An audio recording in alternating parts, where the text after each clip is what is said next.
Hello, my name's Keith and welcome back. If you've tuned into any of my previous videos, my channel is e.t.c from Down Under. Today's video is a record collecting video. My next video will be more centered on heavy metal, but I will talk about in this video quite a bit about e.t.c. So if you like them.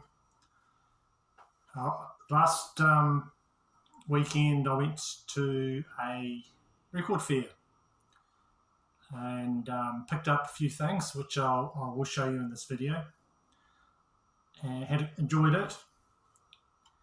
So I haven't had a chance to delve too deeply into some of the stuff that I'll talk about or go on the internet too much. I do like to throw in a few facts and different things about things. So I've decided for this video I'll do something a bit different.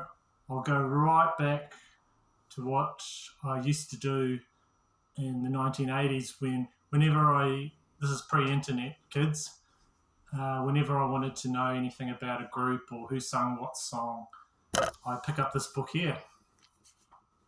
So this is the New Illustrated Rock Handbook, and this version came out in 1988. Obviously it's a useless book now because anything you want to know you could just look on the internet, but if I wanted to know anything, I'd pick up this and it'd tell you all the songs, all the singles that came out from the various groups. So it's quite an interesting little resource. With over 1 million copies sold worldwide, the New Illustrated Rock Handbook is firmly established as the single definitive reference guide to the world of rock music, past, present, and future. Whether you're a rock fan or casual reader, here is more than just everything you ever wanted to know about the legends, the superstars, the bands most likely to succeed, the artists who should have made it and never did, the acts that made it but never should have. The cult heroes of yesterday and today. Here is a provocative mixture of fact and opinion, giving you thousands of facts on hundreds of artists at your fingertips. Completely revised and up to date, this new edition is crammed with more information on the stars than any other rock guidebook. Well, it's current up to 1988 anyway. So I'll just show you a little example quickly before I talk about the next thing. Right, Tina Turner,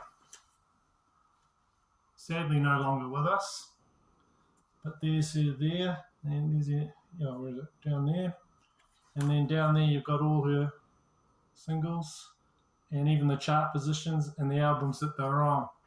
That's what I was sort of looking for, and she was massive in the 80s, movies. She's one of those rock artists that you just had, it was that big that you only knew her by, she's known by Tina, or, one of those artists like Michael, one of those ones in the 80s. If you're an 80s kid, then you knew about Tina Turner. What's this to say about her? Took almost a decade for Tina to smash back into the public consciousness with Private Dancer, but from then on her career snowballed. A slew of singles brought her attention to a new generation of record buyers, and she made a well-received movie debut in Mad Max. Yeah, I remember that. Since 1984, Tina has maintained superstar status with sell-out concerts. Wow. There you go. And yeah, sadly no longer with us, but rest in peace, Tina. And so, anyway, if you've watched some of my previous videos, I like to talk. I had a series, sort of a series of. I like to talk about artists that do a really good job of releasing their back catalogue, high quality, and the ones I'm sort of impressed with. So the first thing I'd like to talk about is e.t.c. So this is their Back in Black album, really well known. This was released in 1980.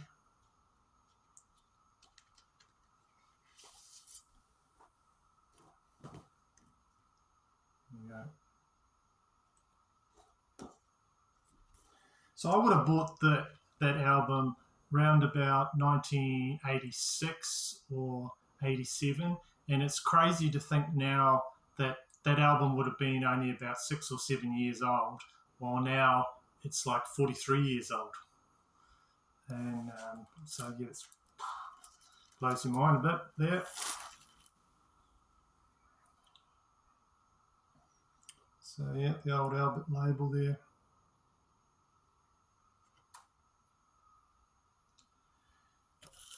Now, like I was saying, I've not played an AC/DC album ever that did not sound fantastic on a turntable. Even the reissues, I've played the reissues. I've played old, but that one is from around about the time. They all sound fantastic. That Back in Black one I've got there, I've probably played that on about 4 or 5 different turntables, cheap, crappy turntables, really high-end turntables, and it all sounds fantastic on it.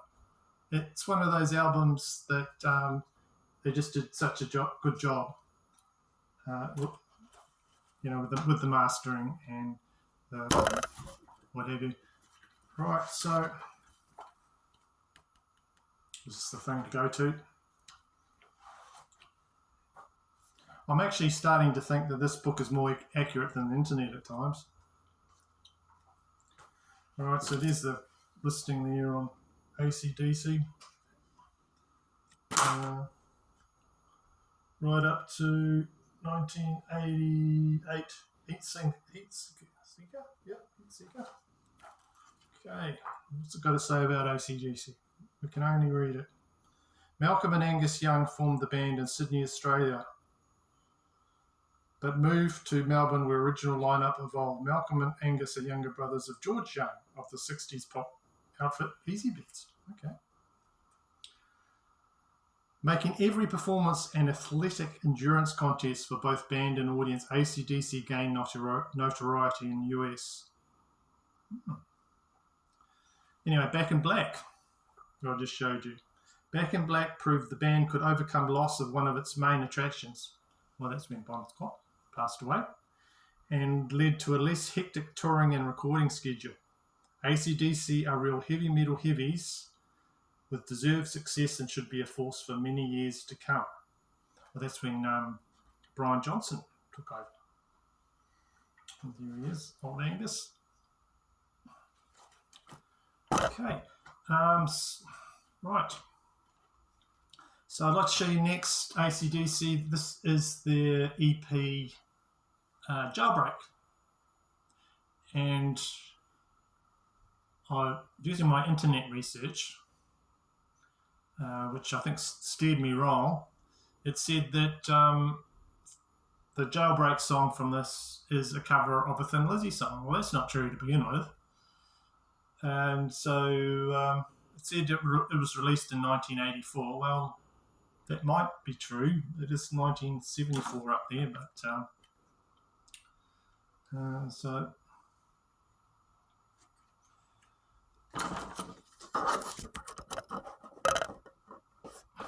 so this it's got 5 tracks that had previously only been released in Australia on the Australian version of High Voltage.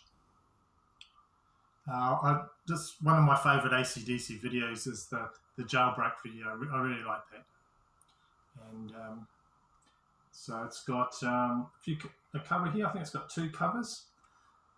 And the Jailbreak song, on the internet, it said that it was a cover of Thin Lizzy. Well, that's not true, because it's got here that it's all titles by Angus Young and Malcolm Young and B. Scott, except for a couple, which these 2 songs here. I think I've heard the Animals sing that song. So I like to see this is worth picking up, and it's a re-release, and it sounds really good. Like I'm saying, I've never come across an AC/DC album that did not sound really good on a stereo. So I'll show you the vinyl for that. There we go.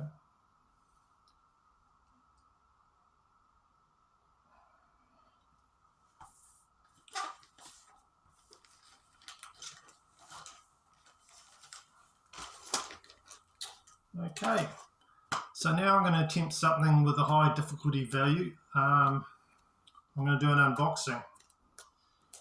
So this is a CD pack. It's got 2 CDs in it and a DVD. So the first CD is Studio Rarities. So it's got Big Gun on it. I remember that from a movie. And Crabsity in Blue. Yeah, I think that's only on certain AC/DC albums. And then it's got live rarities from different concerts. And then there's a DVD on it, Family Jewels Disc 3, with bonus videos. So I've never opened this since I bought it. I was waiting for one day when I was in a really big AC/DC mood. So this is Backtracks AC/DC. All right, I'll do an unboxing. Whoops. So that looks a bit like an amp there. It's quite cool. So it's got stickers, those. Oh no, sort of sticker things there. The track listing thing just comes off. I won't keep the hype sticker. Okay, nice little box. AC/DC. Go. AC/DC. Okay, so we've got a nice booklet. There it is. Jailbreak. I'm just talking about demos. Some nice pictures.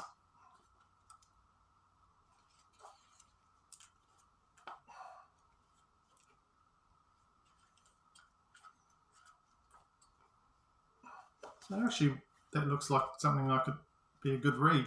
So I think that's rarities through the whole catalogue. First CD is the Backtrack Studio Rarities. Oh, cool. And there's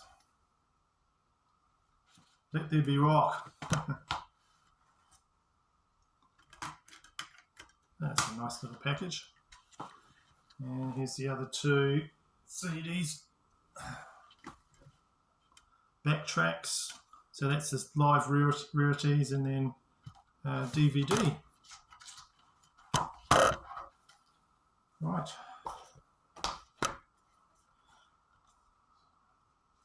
AC/DC Backtracks. I'll have to give that a go later. Okay. Another thing I picked up before I talk about what I found at the record fair. I've talked about this coming out as a reissue before on my channel. This is Bob Marley and the Wailers Confrontation. So this is re-released. They've re-released all his albums, and they come from a pressing plant in Kingston, Jamaica. So what's really cool about this is that it's that there, pressed in Kingston, Jamaica, and my number is 3518. It's got a little line there, so that's cool. It's got a matte finish, so all his albums have been repressed, and these are ones done in Jamaica. I'll show you the vinyl. So what the cool thing about it is they're on the original Puff Gong label. I really like that label. Looks really good.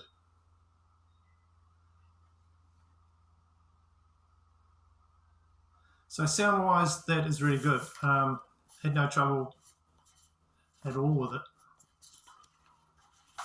Played it a few times.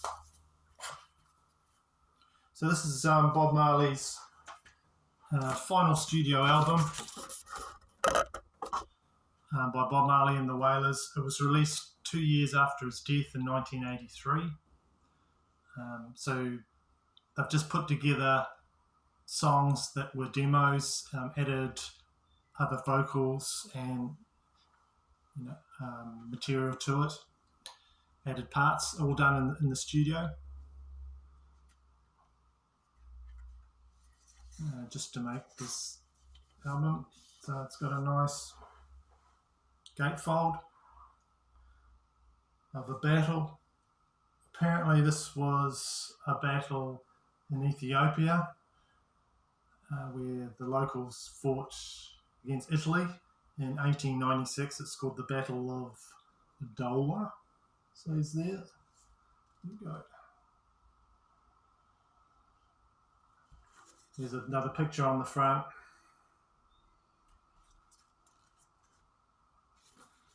So that's a nice thing just to add to the collection if you're into Bob Marley.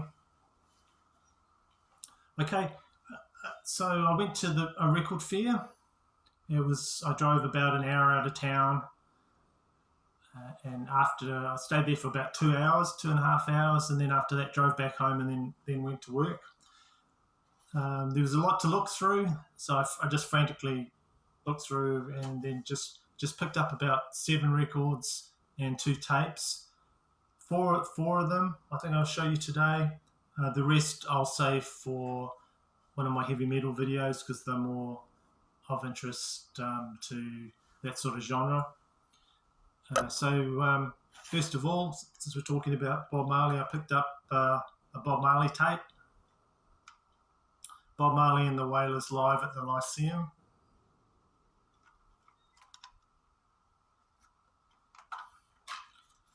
It's their live concert.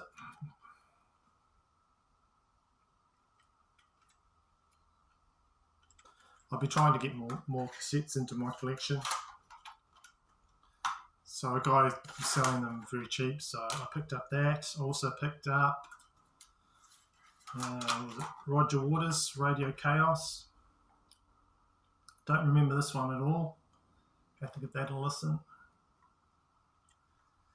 There you go.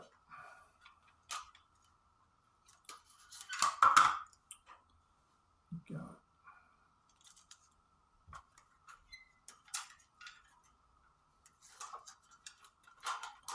So those are the cassettes I found. Another thing I found, so all these records that I'll show you, I only paid like New Zealand $20 or $25 for. There was a lot of other records I would have liked to pick up, but they're a bit more pricey. But this is the best of ZZ Top. This is sort of concentrating on the bluesy albums, like the first few albums before they threw in the synthesizers in the 80s and that sort of thing. So it's a good little compilation. And all these songs on here I like. It's got Tush, Waiting for the Bus, Just Left Chicago, Just Got Paid, LaGrange, Beer Drinkers and Hellraisers, Heard It on the X. There we go, best of ZZ Top. Now I saw ZZ Top, Billy Gibbons, and the new lineup, Elmore, I think his name is, and on January, and really enjoyed the concert. I like the bluesier numbers of ZZ Top more than probably the 80s output. So that they were really the headliner of the concert. There was a few other groups that came on last. I was amazed to find that a lot of people were walking out after they'd played a few of the Afterburner and Eliminator songs and started getting right into the blues, which is the stuff that I like the best. People were walking out of the concert, which I don't understand, because these are the songs that define ZZ Top, and these are the songs I really love. It was a fantastic concert, by the way, and I just love to hear all these songs live. And they played Tush, they played Waiting for the Bus, Jesus Just Left Chicago, Just Got Paid, LaGrange. I think they played Beer Drinkers and Hell Raiders. Yeah, they did. I think, yeah, they heard it on the X. So they played a really good selection of the blues numbers, which I was really pleased about. Right, so this is the, yeah, on the Warner Brothers there.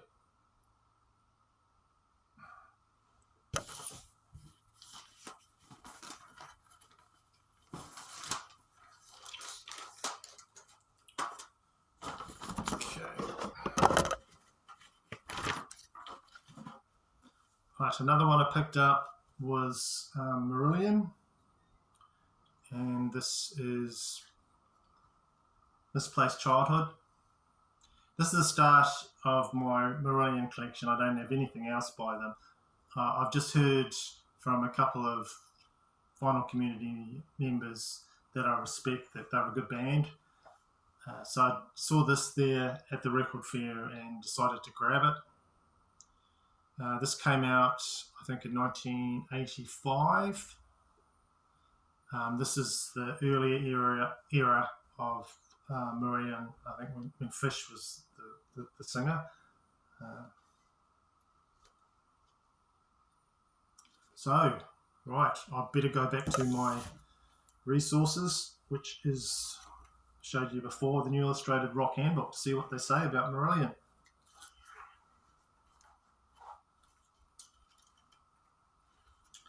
Here we go, here. Right.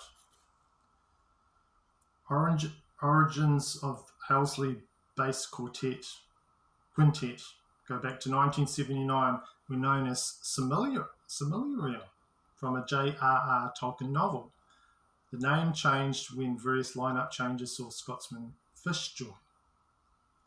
And then they talk about this album here. However, 1985's album Misplaced Childhood proved a real breakthrough, spawning #2 single, Kaylee, and occupying upper end of UK charts for a greater part of a year. So they've had a bit of success. I didn't actually know Kaylee, didn't actually know any of this. I had a good listen. I've listened to it once. So I'm not going to give any opinions about it right now because I don't know too much about it, to tell you the truth. And this is a promo copy. So if you look up there, so if anyone from Capitol Records wants record number 797696, because it says this album is on loan. So if they want it back, just get in touch with me. I've got it.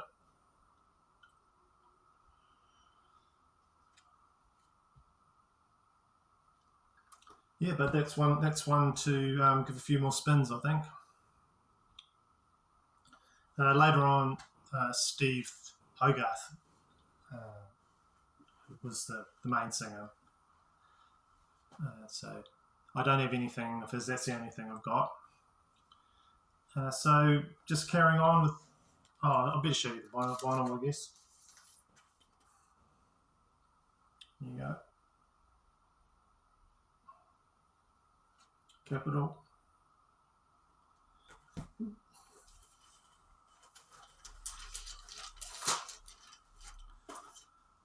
Right.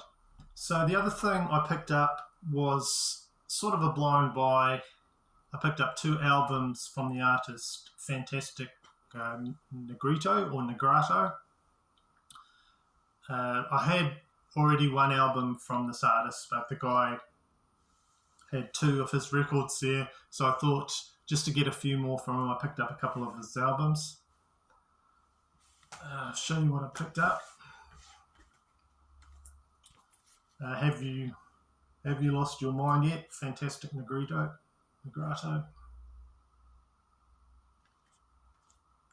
Yeah.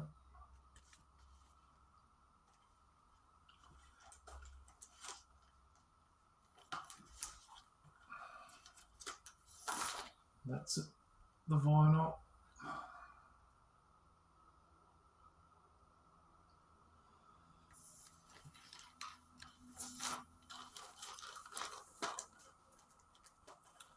And this is another one from Fantastic Negrito, The Last Days of Oakland. Gatefold.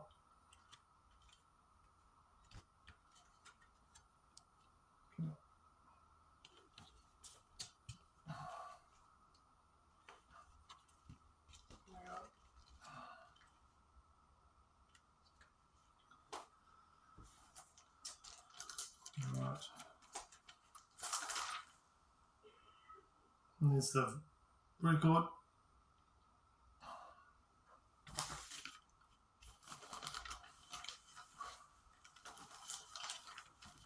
So who is this guy? His name is Xavier Amin Defa-Paules. He's a Muslim family, so that might be a bit of a tongue twister for myself. He's better known by his stage name, of course, Fantastic Negrito. He's an American singer-songwriter, and his music spans the blues, R&B, and roots music. He's got a bit of a history. He got into a bit of bad strife selling drugs as a teenager in Oakland. So he was in a bit of a bad trajectory, but then, according to what he says, he started to get into Prince's music and then decided to become a musician instead. So he'd had an interesting way to teach himself music. He used to go into music classrooms at the local university and sit in on those to learn what he could about music. So then he tried that for a while, and then he dipped in and out of it. And then I think he had a near fatal car crash actually in 1999, and this left him in a coma for 3 weeks. So there he is there, and this is his album Please Don't Be Dead. So that must be after the car crash in a bad way.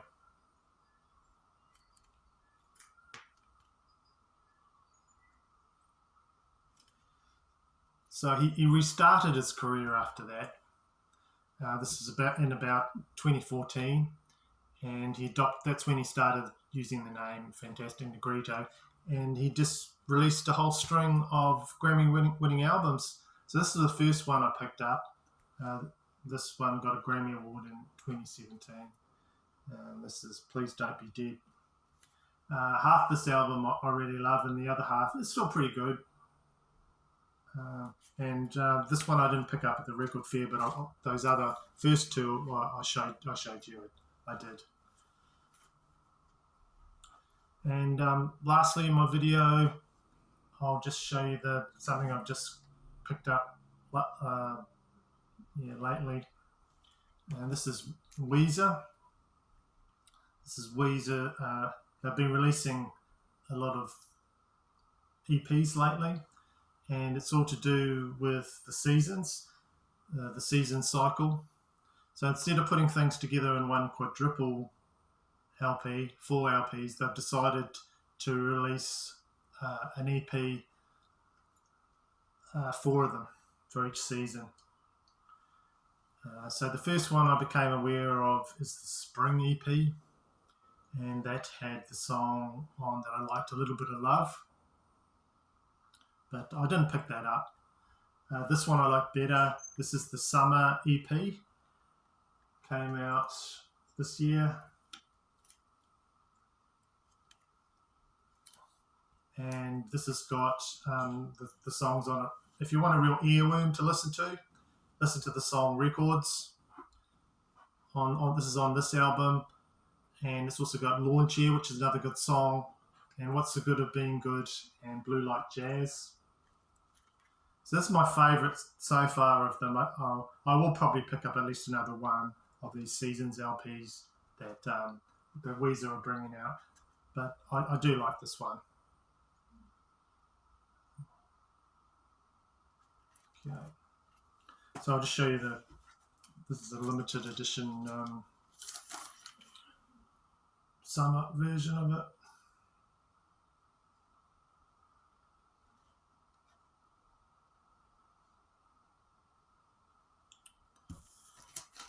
Okay, so that's just something else I picked up lately.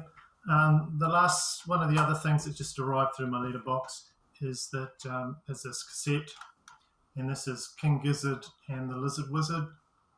They had a sale. I got a notification that they're having a sale, and they were going to sell some rare tapes. I arrived too late to get any of the rare tapes, but I did manage to get this one. This is Infest the Rat's Nest by King Gizzard and the Lizard Wizard. And it's on a quite cool cassette. This is more when they're sort of trying to do a bit of thrash. So I haven't heard that before. I want to give that a listen. So I missed out on those other ones, but I did pick up that, which I was happy for. So that is the end of my record collecting update. And I hope you found that interesting. I will be talking a bit more about a few other things that I picked up at that record fair in my next video, which will be a heavy metal one, and I will show you some of that stuff. And so hope that wasn't too much of a train wreck. I didn't do a lot of preparation for it. And thank you those that are commenting and subscribing and liking. And I hope to see you with the next video. Thank you. Bye.